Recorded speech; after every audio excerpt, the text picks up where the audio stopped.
Well, um, every time I finish a record, I wouldn't put it out if I didn't like it. But in a way, records are never really finished. You either run out of money or whatever. I think eventually the songs and the records are just abandoned. At a certain point you have to abandon them. So if you can get more, for me to get more than halfway there is a pretty good place. And it's mysterious, to me, why people would respond to one record more than another. There's always one song on every record where I'm sitting in the control room listening to a playback and I'm thinking, when people hear this, it's going to flip them out. And inevitably that'll be the song that nobody ever mentions. It's one thing to have enough skills to craft something together into a record and craft the songs together, but there is that elusive thing that makes people return to a record, and that's always the feeling that I'm chasing. Mm-hmm. Even when I buy records, and I'm always chasing that one record that when the needle would get to the end of the side, I just put it back at the top again. Mm-hmm. So. Mm-hmm. That's the goal. I think that's a goal in any art form, really. Mm-hmm. Mm-hmm. But going back to what you were saying earlier, knowing you have enough people that are going to cling to this record, whatever your fan base, whatever exists, people are going to buy, people are going to be into it to keep you on the road, keep you doing what you do. Is that a nice feeling knowing you have, this could jump and be multi-platinum, who knows, but at least you have a solid base that's going to come out and support what you do? Yeah, I guess early on, bouncing from a couple major labels, the fear has always, for an artist, for me personally, my fear was always that somehow I would have to stop. And, just to be able to wrestle these songs to the ground and turn them into records and get in a van and go play gigs, that's kind of what keeps me going. Mm-hmm, mm-hmm. What else keeps you going? What do you enjoy most about making music these days? What puts you back into the studio? What keeps you writing? How often are you constantly writing? Well, I'm not constantly writing because, I catch a lot of ideas, but, I'm not always in the right headspace that I feel like I have the energy to really wrestle every idea to the ground. And generally, like an album will start maybe with 2 or 3 songs that I'm excited about, and then that's kind of turns into this sort of inspirational virus that just sort of ends up spreading through. You try to catch other people with it too. You try to get, if you're working with somebody, an engineer or a co-producer or other musicians, you try to inflict it on them as well. And that's generally how a record starts. Every time I finish a record, I pretty much think that's the last one that I'll ever make. So I don't know. Is that a scary I don't know feeling? where it comes from. Do you honestly feel that? Is it a scary feeling when you're done that this could be it? Well, it's not a scary feeling because just to finish it is always I'm much happier when things are done. And then yeah, sure.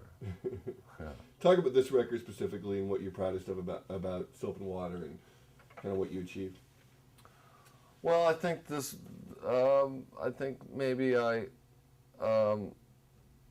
with the previous couple records, I think I spent a disproportionate amount of time in the control room, and because of the technology now, you can really push things around on your plate.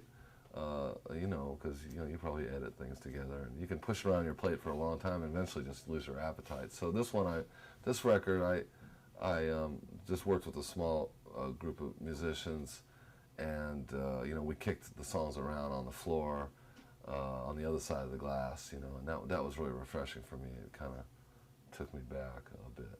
Mm-hmm, So mm-hmm. I think that makes the record sound maybe a little bit more immediate.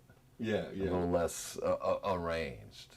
Yeah. When you say take you back, you mean in terms of it takes you back to the rehearsal studio, to where you rehearse for 6 hours and your ears are ringing and the drumsticks turn into kindling, and yeah, that's the way it was when I was back in the day days. That's the way we did it. Mm-hmm. And we went in the studio. We were just ready to chew right through the tape. Mm-hmm, mm-hmm. Talk about some of the things that make it onto this album. Some of the thoughts, some of your your characters, if you will, that find their way into soap and water and. Well, the last song that got finished for the record is a song called "Would You Love Me," and that record, that song, I initially started after I'd seen this Mel Gibson porno movie called Passion of the Christ, which you're probably familiar with, and it was a lot like porn for me. I mean, I really, after like 2 minutes, I was just kind of, is this all there is? Is this all that's going to happen? And then later, I started thinking about Elvis into the second verse, and I saw Sonny West, Elvis's sidekick / concierge, on a talk show where he was saying that he really felt that the last tour that Elvis did was the tour that killed him, and I think in many ways he was right. You know, that was when you could see the film clips of it where Elvis's health is deteriorated, and the saddest thing really is to see him reading lyrics off a piece of paper, because Elvis had such an incredibly sharp mind. That's why he was able to cut so many records and make those movies, and never, with such ease. You know, everything he did looked so effortless. And Sonny West claims that he pleaded with Elvis to cancel the tour, and he said, "Come on, Elvis, let's just go to Hawaii and pick some coconuts." But it never happened. And anyway, the third verse of "Will You Love Me," that took about 2 years to write. The third verse was when Anna Nicole Smith passed away, and was being dragged through the mud for, using a fake name to get methadone, and the fact that she never really got the money she was entitled to from her divorce, and I think she and the old guy actually loved each other, Mm-hmm. So that's a long version of what is only about a 3-minute song. Right, so, right. Yeah. But in the end, it's kind of a sympathetic. Oh, well, certainly to everybody. Yeah. Yeah. I mean, I think they all died of broken hearts. Talk about working with the kids on this record, because that's a unique thing. And what was that undertaking like, and where did that idea come from? Well, the idea came from Brad Jones, my co-producer. I wanted to. I'd been listening a lot to choral music, like Godspell and Jesus Christ Superstar and things like that, and I was really into this big unison singing. And I was also listening to a group called the English Congregation, who are pretty obscure. They're neither English nor are they a congregation, but a lot of group unison singing. And originally when I suggested using a choir, Brad, who works out of Nashville, said, well, there's several gospel choirs we could get. And I said, nah, I couldn't really explain why I didn't want a gospel choir. Eventually I figured it out. What I was looking for was, I was looking for people that just sang as opposed to people that try to sound like they're singing. And he was the one who came up with this 27-piece children's Methodist choir. And so we were still, we booked them, and we were still a little, nervous about it. And what we did was we ran the song through, they had a conductor, this woman, Miss Andra, and they ran the tracks through these big speakers into the studio so the kids wouldn't have to use headphones. And it was kind of classic, because as they were running the track, you could hear me singing, and one of the children turned to the conductor and she said, Miss Andra, when is he going to start singing? He's just talking, And I was like, tell the kid that is singing, Tell her to listen to Lou Reed. Yeah. That's not talking, that's it, So it was pretty cool, because they really, the kids really barnacled onto the melodies really fast, and they're incredibly sharp. And I know it just gave the record another level of perversion, I think, to have them on there. Right. We'll talk about it, because you have the kids, and you're talking about, obviously not in the literal sense of the word perversion, obviously. When you have something like that, would the parents get involved? Did they want to hear all the lyrics of the song, make sure it was something? They were pretty easygoing. There is a song called "You Can Make a Doubter Out of Jesus," which was just about kind of a relationship song, and I think it makes sense on paper. And nobody seemed particularly offended by it. And in fact, the minister's wife sat next to me in the control room, and she turned to me and said, "Is that you singing? Oh, you have a beautiful voice." So that was kind of cute. And the other thing that was interesting about having the parents there was that one of the parents in the control room turned to me and said, well, my daughter's 8 years old. He said, it's interesting, because that's about the same age I was when I did my first session. which is interesting because it's Nashville where nobody's taken aback by doing a recording session. And I said, really, what was that for? He said, oh, it was for a Porter Wagner record. So that cool. It wasn't too much you could do to surprise anybody in Nashville. Right. Talk about you mentioned just getting off a plane from Europe and how you're kind of, been beloved over there and what life is like for you as an artist this time between the States and between Europe and how you've been kind of been juggling that for years. Well, I never felt that the music I was writing, I always made records thinking that, if I just make the kind of music I like, maybe other people will respond. Turns out that wasn't such a great idea. But early on I was with some British record labels and some European record labels, so that kind of kept me busy over there.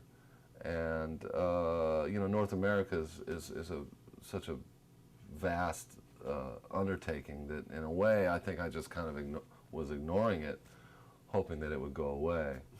But it hasn't gone away at all. So we've the last few years we've spent a lot more time touring in the States, and it's been great.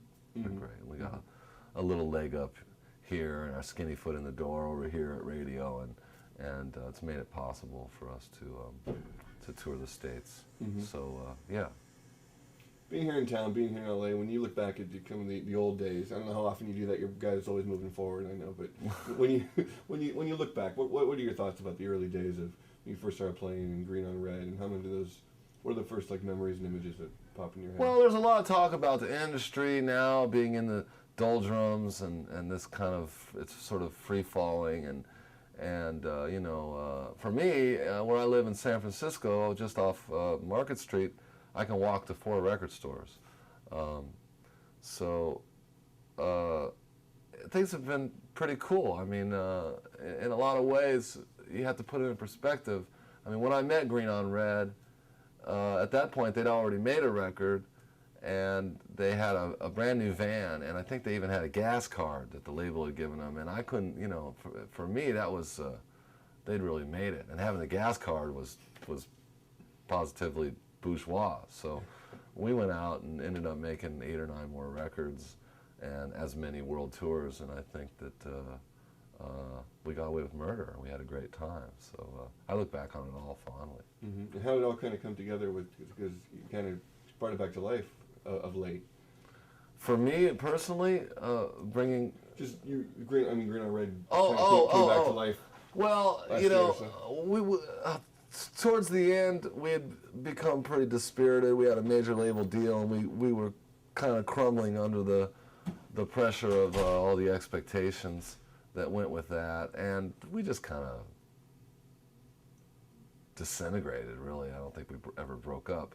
But we had canceled a show in London at the Astoria, and we took Dan Stewart, the singer, to a doctor, and this doctor was able to say that he had had a nervous breakdown, which wasn't much of a stretch, but it was pretty cheap, and we did end up canceling what would have been the last show of the tour, and we never played again. The original lineup never played again, so that was in 1987 or something, and last year, as a kind of a dare, we did get back together in Tucson for one show, and when we started talking about doing other shows, I thought it was only fair that we rescheduled the show from the Astoria in London that I'd always felt bad about. So we did reschedule it, and we were able to honor anybody that had an original ticket. So I don't know if there were any, but the attendance was much better the second time around. I can tell you that. Sure. Talk about that in terms of the second time around, how things get looked back at in history, and kind of the imprint you guys left early on, and when people talk about it with glowing colors. But I know things were probably, as a young band, you mentioned the gas card and all that, and it was good, but obviously you guys are probably struggling in certain years and different labels and different things. Do people look back at things through, not you guys are considered a historic band, a legendary band, and kind of the founders of a whole movement? Was that, you conscious of that kind of thing then, or? Well, the thing about Green on Red, and the thing about a lot of the bands from that period, the Dream Syndicate and the Long Riders, and we were playing this kind of country rock or whatever, and I think in a lot of ways the reason people play that music is because it's just easy to play. So I don't really think that we invented anything, that's for sure. But it's the kind of music that just gets rediscovered from time to time. Mm-hmm. You know, it's a natural. It's just a natural thing. Mm-hmm. So I don't know about it, if we had any influence on anybody, or if Neil Young ever really did that much for us. We probably did as much for him as he did for us. Yeah, I don't know. Talk about defying categorization, because that's always been one of your strong suits, making the albums you want to make, as you say, and do what you want to do. And you've done all kinds of great things. Where does that come from in you, with that kind of passion, desire to kind of listen to your own kind of voice, and not having to fit in necessarily, but doing your own thing? Well, I mean, I think I think the goal really is to continue to stay interested in what you're doing, and to stay interested in what I'm doing. Sometimes I've, gone down some dark roads I probably shouldn't have, musically. If I can stay interested in it long enough to finish it, then that's really what it takes for me, and maybe other people will find it interesting. But I can't help but wonder what, you can't help but wonder what it would be like to give Tony Bennett, a banjo and tune all four strings to the same note, and ask him to play it with a bow. I mean, you can't help but wonder what that would sound like. So I mean, in a way, these records, you cast them like movies, and and all the interesting stuff is all the character actors on the peripheral of the scene. So that's the kind of stuff that really gets me excited. Mm-hmm, mm-hmm. What's it like? I just think about this, because you actually share some of the same PR people as Bruce Springsteen, and have something like that, and change his kind of music, and he kind of evolves in some ways, but sticks to a couple tried and true formulas. I just wondering what if you guys were to share a bill or something like that, and what he can learn from you, and or possibly vice versa, if you're willing, in terms of. Well, I think Springsteen really, for me, really spoke to me, and still does in a way, and. There was just something about him when early on, when the word salads were really flowing, and he was this kind of skinny guy with all this Telecaster and all this kind of longing and this romantic vision of America that I just really appealed to me, and the fact that you can kind of transcend whoever you are. Through, you can transcend wherever you come from through education. You can transcend it through, marriage. There's lots of ways, but rock and roll has always had that kind of power, and I just love that about Springsteen, Mm-hmm, mm-hmm. and I've loved how he's always been true to who he is. Mm-hmm, mm-hmm. Talk about your kind of. There's a group of musicians at various. You've all kind of, like we mentioned Steve Wynn earlier, that have kind of keep plugging on. And a lot of people you've kind of remained friends with. A lot of people have goodwill towards you. What's that kind of camaraderie like, and how does that manifest itself in terms of recording, or even if it's just friendship over the years, and kind of keep you guys all kind of at it and doing your thing? Well, I've been lucky, Lucinda Williams has been really supportive in the past, and she put me on a couple of her tours and exposed me to her audience. And, that's really helped me a lot. And in a way, I mean, I could see Lucinda's still curious and still listens to a lot of different music, and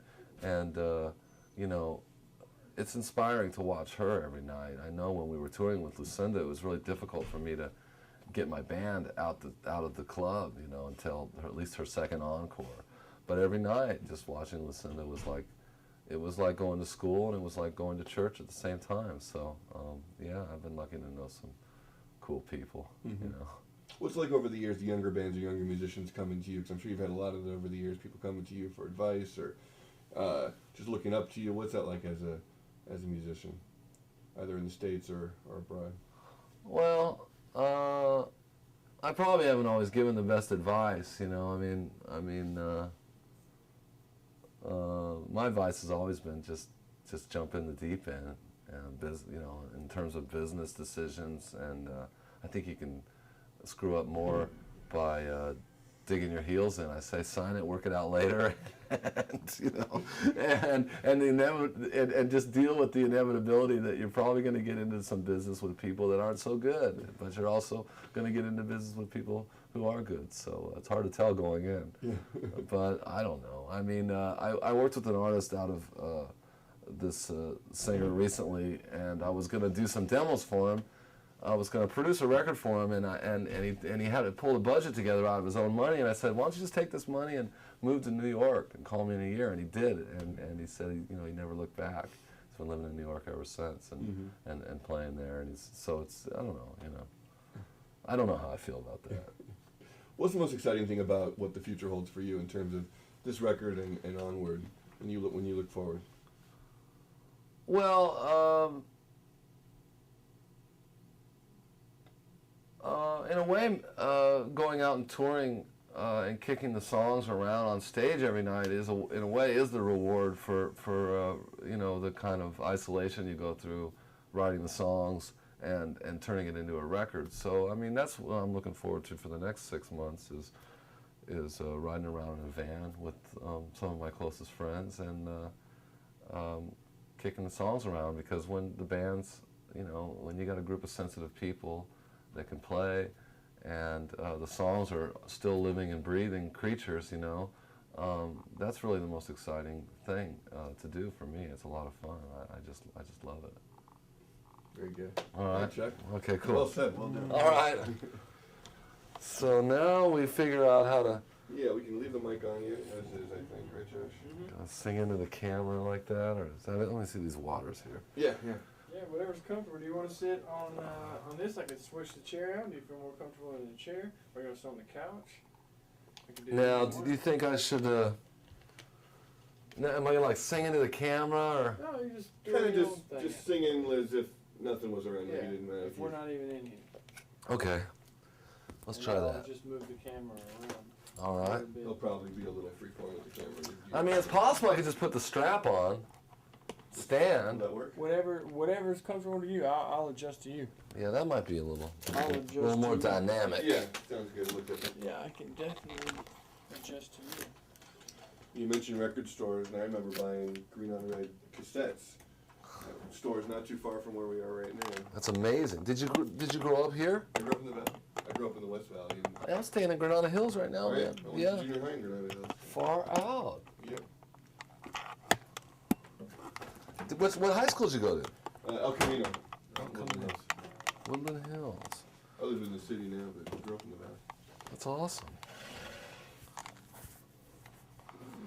I was thinking when you told me the McDonald's thing, and I passed at least one McDonald's before I got to the McDonald's. I started thinking about going to one of the first times I went to Tucson to meet Dan Stewart. Yeah. I drove from San Francisco. I got into Tucson at 4 in the morning. I called him from a phone booth, and he said, "Yeah, man, just get off and go down, and yeah, you're gonna see a Circle K, man, and I'm just right behind the Circle K." And literally, I saw like 50 Circle Ks until I got to an intersection where there were 4 Circle Ks. Like, I eventually like got to his place. I'm like, I can find a fucking Circle K around here. That was I hilarious. guess McDonald's wasn't the best. It worked out good.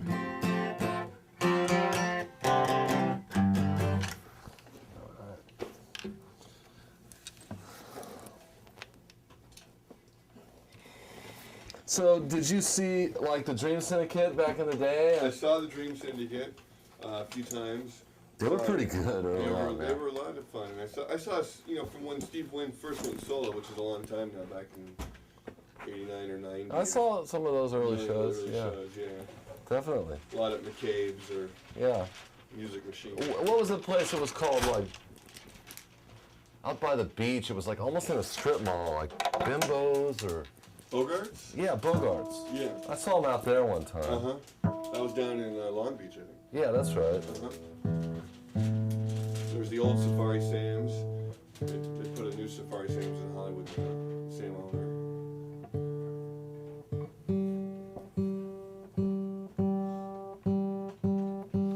Yeah, I mean, I saw those guys, and I was just, what's really. Is Oh yeah, that's great. that cool? Yeah, let me see. Change this light.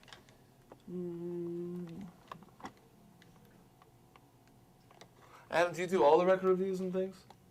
Yeah, mostly I do as much as I can. There's a few of us here in New York as well. Because my inbox has just been filling up since you ran those clips. Which? Well, there was the review of the record. Yeah. I think there was a small clip that you might have shown. I hope so. I think so. I try to put everything online. You know what I'll do with this is, like, right away, as long as everyone your campus is cool with it, is just like put this up, get this online, just your performance here. Just to get a little plug going for the album and get your performance on there as we put the piece together. And Totally. so. All set. And the stuff ends up on YouTube generally as well now, which is cool. Yeah, totally. My Steve Wynn piece from last year is still, you go on YouTube, you can watch the piece. And stuff. Well, I just might do that when I get back. All right, we ready? All set.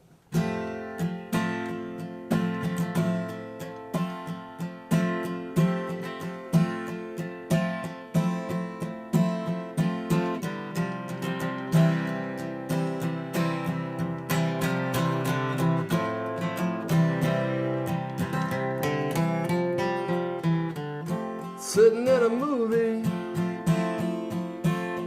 and I'm staring at a screen.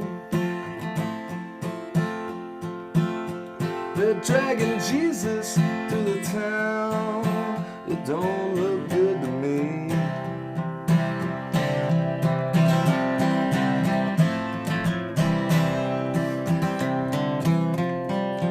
Well, if I had a bucket, or better yet a spoon, I'd go down to that river, baby, bring that river home to you.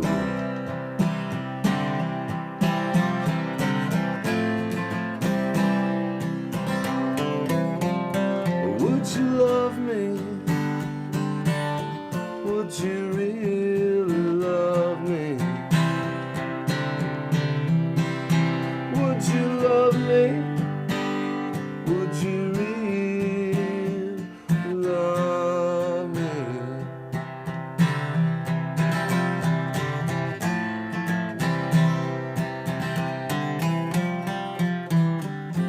Elvis rolled the wheels right off the gravy train. They could have shut that mother down, but they didn't, just the same. Oh, and the women threw their pennies, and the women threw their bras. Elvis hung his head and said, they'll forget me when I'm gone.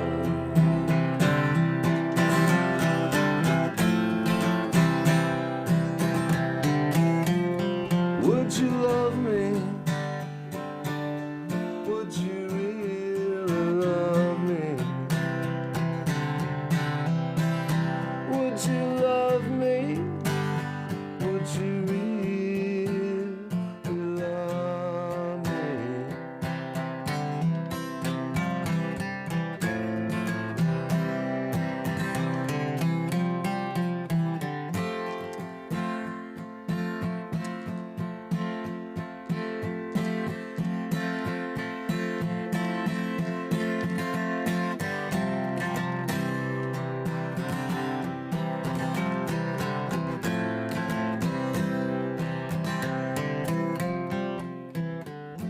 I'm sorry. Did I just wake you up? Listen up. I still got this box of Band-Aids here from the night we patched things up. Oh, there's still some at the bottom. I got the box right here. If I could hold that moment to my chest, I swear I'd disappear.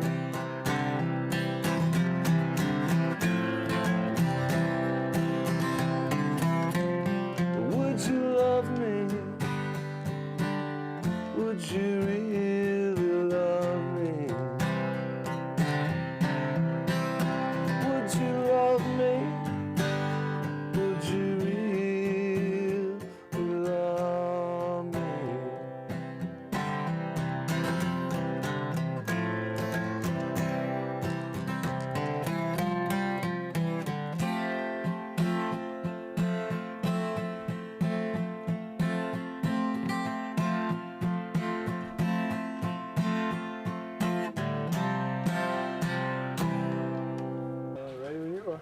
Hi, this is Chuck Prophet, and we're here on the set of Extra.